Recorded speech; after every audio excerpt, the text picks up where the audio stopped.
A Challenge to Dignity. Our goal was to link academics, activists, and agencies concerned with the health of refugees and asylum seekers in a spirit of collaboration and comparison, bringing together professionals working with different populations of forcibly displaced peoples, ethnic groups, and nations. The video you are watching will contain an individual presentation edited to stand alone. We hope you find them to be of value. Our next speaker is Dr. Maiza Hamza. She has a doctorate in education. She's a clinical psychologist and an instructor of Stepping Stones to Success, which is a program at Stanford. She's also a visiting professor in the Department of Public Health Sciences at UC Davis School of Medicine. And she's going to be speaking to us about Arab refugees' attitudes and behaviors around domestic violence. Okay, welcome to my presentation. I'll be talking about Arab refugee attitudes and behaviors towards domestic violence.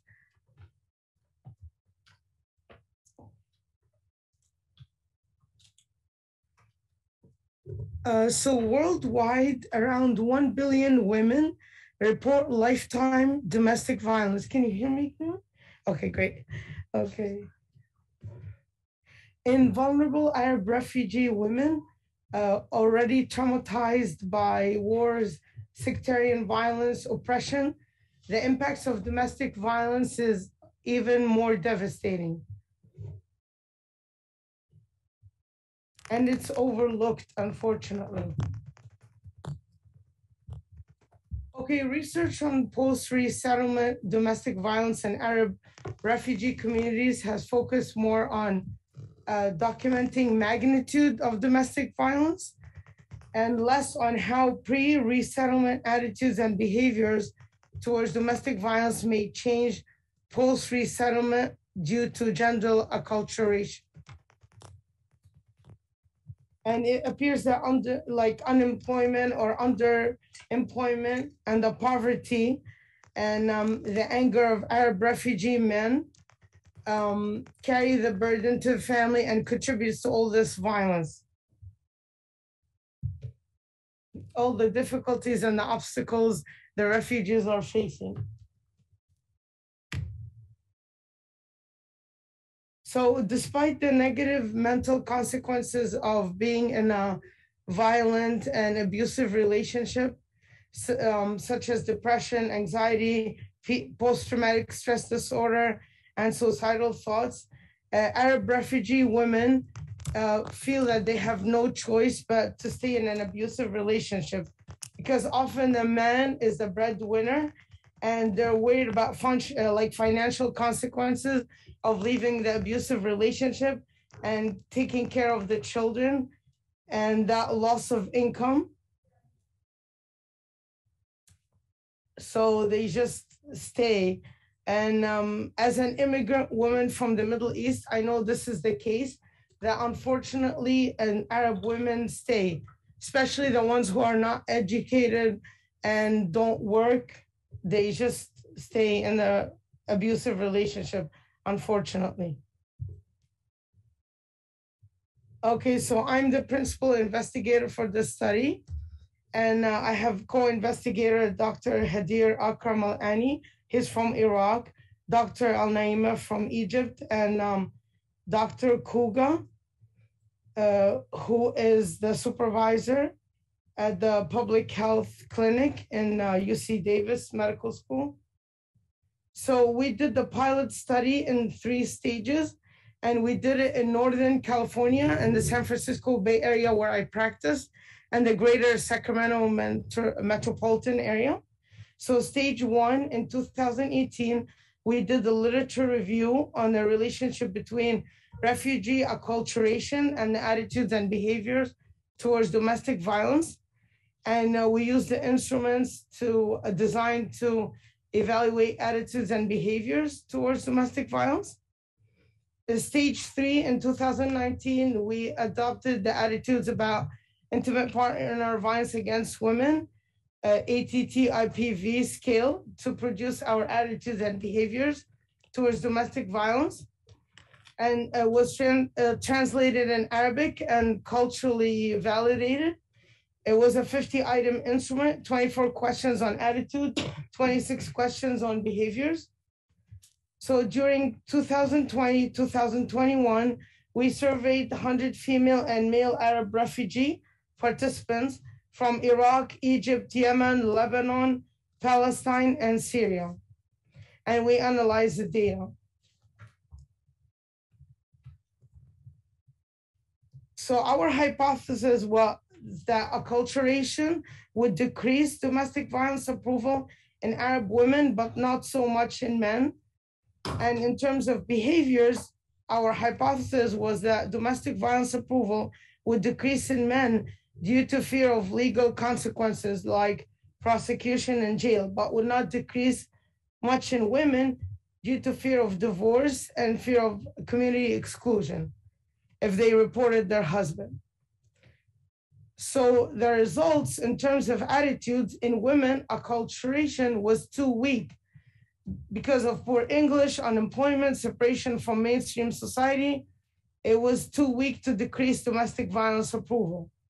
In men, domestic violence approval increased with the number of post-resettlement years, perhaps due to shame or anger or disempowerment.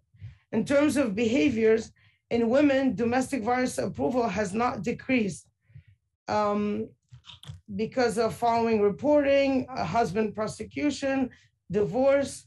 But in men, domestic violence approval has not decreased, probably due to chronic underemployment, frustration, shame, and poor anger management. So, and for socio-demographic data, we interviewed 60 males, and 69% were Sunni Islam, and 35% had good conversation, reading and writing in terms of the fluency of English language. In terms of education, 42% had secondary education, and 27% were drivers.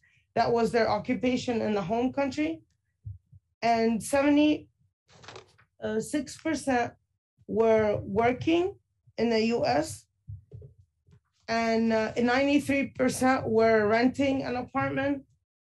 85% had driver's license, and 88% drove to medical appointments, school, grocery shopping, and 38% had 2 cars in the household, and 87% experienced extreme hardship in and stressors in the home country.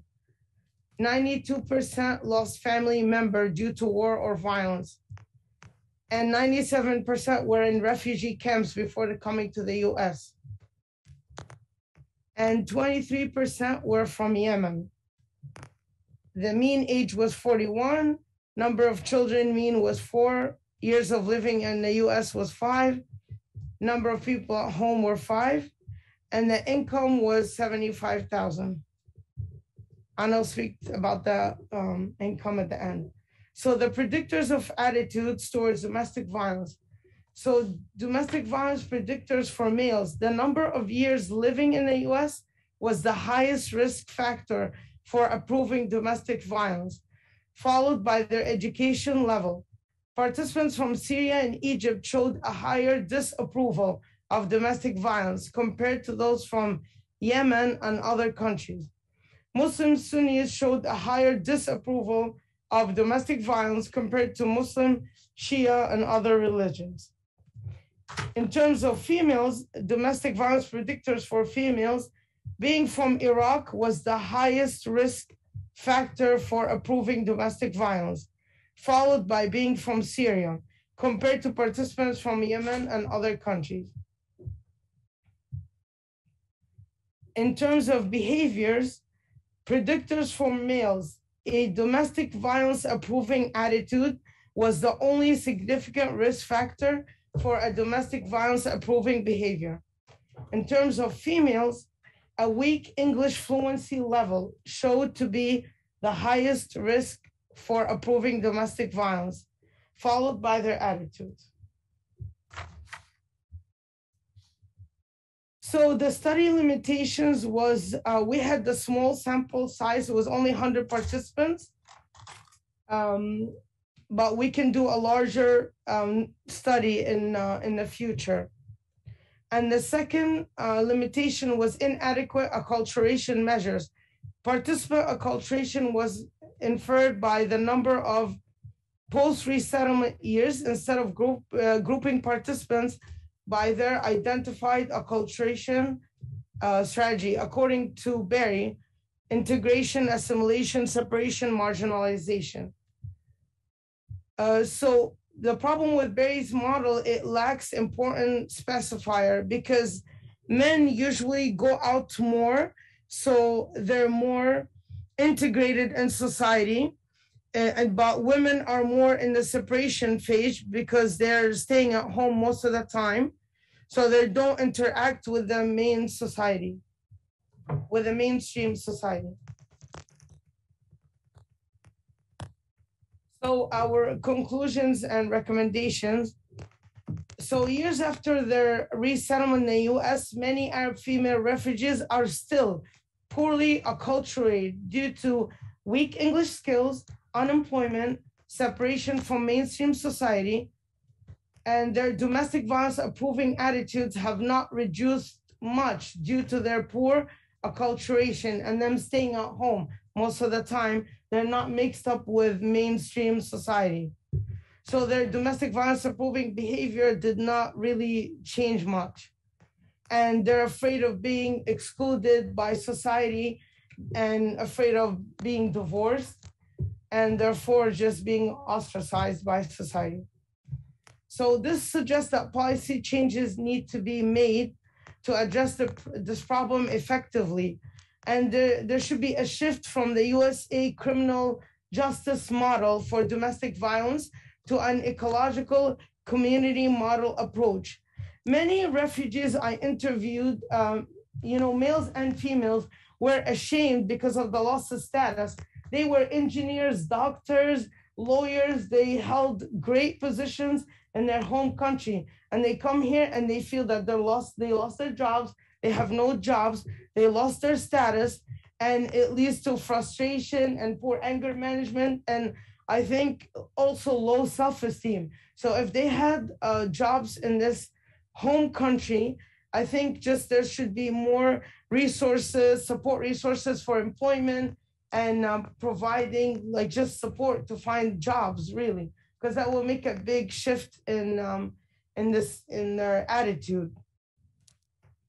And the legal problems with domestic violence will just is not really the correct way to address it. I think it really should be shifted to a more ecological community model, just to educate the refugees, to try to support them to find jobs.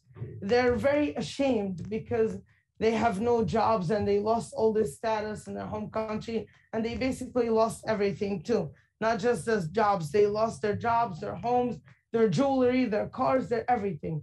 And of course, the jobs, and of course, income and money. So unfortunately, they take it out onto their wife, and the violence turns to the wife. So provide sociocultural education to Arab refugee survivors, and as they encounter all these stresses. So I think that's the main point. And just shift refugee domestic violence policies. That's the main issue that I wanted to talk about. And just engage them, the refugees, to promote their health, integration, and dignity. Thank you. Very much, Dr. Hamza. And we have some time for questions or comments from the audience first. Tala. Yes. Thank you, Maisa. So Maisa, as you know, the Arab population is very diverse, just like Latinos. You can't just generalize things to different populations, Arab populations. My question to you, is there a breakdown of how many Egyptians you had in the study, how many Yemenis? Because to my knowledge, almost all the Yemenis and Egyptians wouldn't have lived in a refugee camp before, for example. And have you looked in your research to make that distinction between different refugee communities from the Arab world? Yeah, there's definitely a breakdown. Here's the figures, and this is the figure of Syria, Iraq, Lebanon, Egypt. As you can see, there's a breakdown of the countries. Lebanon, Egypt, Iraq, Syria. And I know you're correct. The Arab population is very diverse, but the refugees are not really that educated. And you know, the refugee Arab population is different than the than the other Arabs that live here. For example, you're Arab, but you're a doctor. I'm Arab, I'm a doctor. But the refugee population is different. The women are not usually as educated as you and me, you know, so it's very different, you know, population. The refugee population, they just lack education, they're not empowered. So it's a very different population that we looked at.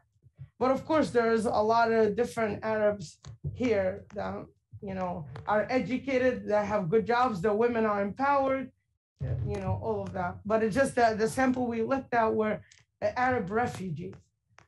So again, can you go back to the slide? So you're saying 13 people were from Egypt, or 16 to the slide before? Yeah. So it seems like 16% of your sample were This Egyptian. doesn't, sorry, you're talking about country right here, right? Right. This Country, part was yeah. this country, yeah. So 16% were from Egypt, but then 97% of your population lived in a refugee camp before. And to my knowledge, none of the Egyptians that I, you know, interact with have lived in camps.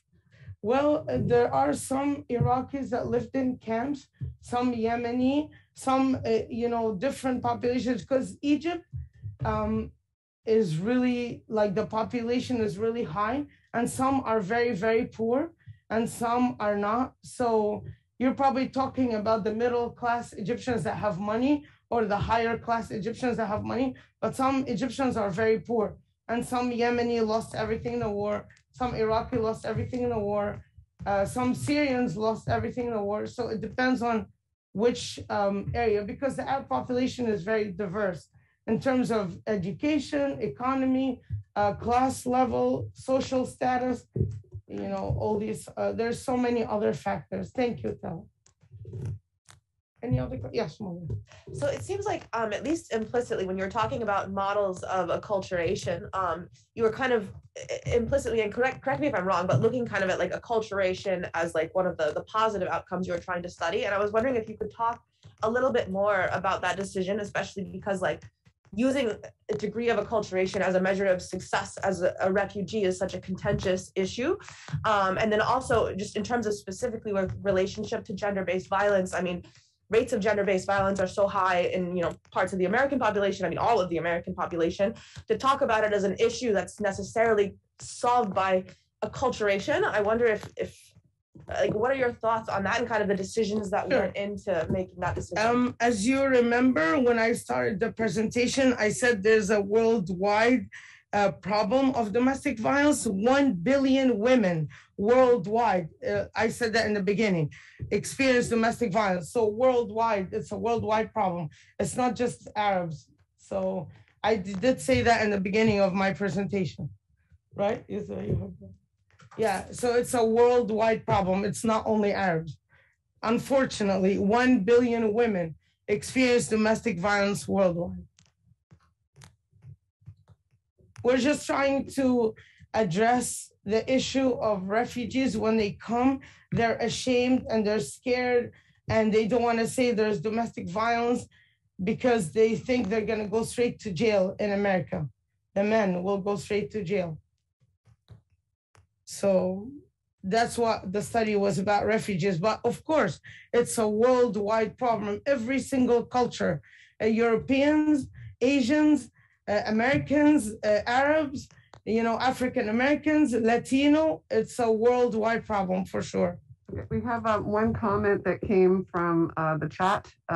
Professor Jihad Halabi says that researchers need to differentiate each group of the Arab population and not to lump them into one group. How can researchers take that into consideration? You cannot generalize as one group. Well, I mean, I'm a quantitative researcher primarily. One way to do that in a mathematical model is to control for some of these variables. And what Tella was, I think, hinting at was that you would need to control for exposure in a refugee camp in addition to country of origin and time spent, in the country. So that's one way, but with a sample size of yours, like Small, right. yeah. So I think you have to just be very more cautious in the interpretations that you're making to not overly generalize your results based on the sample that you have available, and point to opportunities for future research that Yes. your study has identified some pathways for exploration in the future. We did actually say that we wanted to replicate the study and use 1,000 participants, because I did point out that there's a limitation to the study. It was too small. Yeah. So we were hoping to get 1,000 participants. But I want to tell you something. It's very, very difficult to ask this question to Arab women and Arab men. It's taboo topic to talk about. No woman is going to tell you, oh yeah, my husband beat me yesterday. Or no man will tell you, I beat my wife yesterday. It's a very taboo in Arab culture. They don't talk about it. So it's very actually hard to get people to admit that this happened in their household. Like, you don't talk about that. It's a family secret. Yeah, I understand. You probably know that from Yeah. you're part of the culture. Okay, any parting comments from anyone at this time? I do have a question. Yes. Your study took place in several different locales, right? Yeah. In the Bay Area and Sacramento. And Yes, Sacramento and the metropolitan areas, yes, and San Francisco. Right. So it's analogous to the question of, is there any differentiation among the different Arab communities? Is there any differentiation in those sites about the experience? Unfortunately, the population that we looked at were not very educated, and that was a big difference. They're poor, they're not educated, they don't have any jobs. So I think that's a big contributing factor to these results too.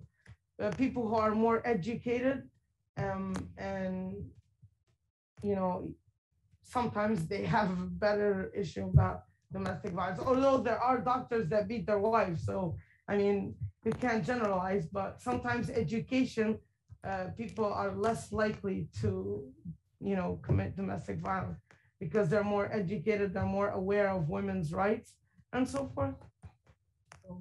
No, they were the same, the San Francisco Bay Area and the Sacramento, because like I said, they were refugees, no jobs, no income, no education. So all these factors, they're mostly drivers, cab drivers, and that was what we were looking at. Okay, thank you very much. And I think we'll move on with the program. Thank you so much.